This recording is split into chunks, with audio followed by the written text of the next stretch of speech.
અહેમદાબાદ મિત્ર ન્યૂઝમાં આપનું સ્વાગત છે।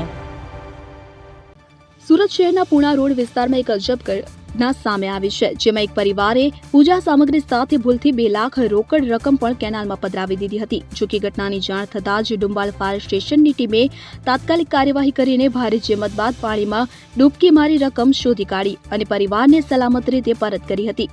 આ પૈસાની શોધખોળમાં ફાયર બ્રિગેડના 2 જવાનો ઈજાગ્રસ્ત થયા હતા। મળતી માહિતી અનુસાર પૂણા ગામ રોડ પર આવેલી નિજાનંદ સોસાયટીમાં રહેતા લીંબા પરિવાર દ્વારા થોડા દિવસ પહેલા ઘરમાં ધાર્મિક વિધિ અને પૂજા કરવામાં આવી હતી।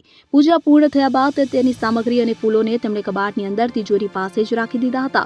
આજે પરિવારના સભ્યોએ પૂજા પછીની સામગ્રીને એકત્ર કરીને પ્લાસ્ટિકની થેલીમાં ભરી અને પૂણા રોડ પર અમેઝિયા ટાવર પાસે આવેલી કેનાલમાં પધરાવી દીધી હતી। ઘરે પરત આવ્યા બાદ જ્યારે તેમણે તિજોરી તપાસી ત્યારે તેમને ખ્યાલ આવ્યો કે તિજોરીમાં રાખેલી રોકડ 2 લાખ રૂપિયાની રકમ પણ ભૂલથી ફૂલો સાથે જ થેલીમાં ચાલી ગઈ હતી અને કેનાલમાં પધરાવી દેવામાં આવી હતી।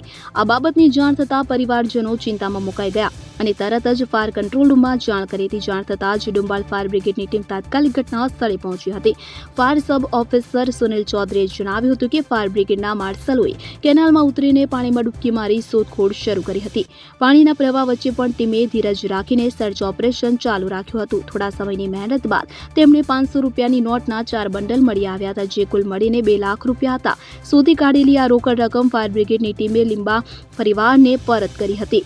જો કે આ શોધખોળ દરમિયાન ફાયર બ્રિગેડના 2 જવાનોને કાચ લાગતા ઈજાગ્રસ્ત થયા હતા। પરિવારના સભ્યોએ આ મુશ્કેલ સમયમાં મદદ માટે ડુંબાલ ફાયર બ્રિગેડના સ્ટાફનો આભાર વ્યક્ત કર્યો હતો અને તેમની કામગીરીને બિરદાવી હતી। અહેમદાબાદ મિત્ર ન્યૂઝની યુટ્યુબ ચેનલને સબસ્ક્રાઇબ કરો અને બેલ આઇકોન જરૂરથી દબાવો, જેથી દરેક મહત્વના વિડીયોની નોટિફિકેશન તમને મળતી રહે।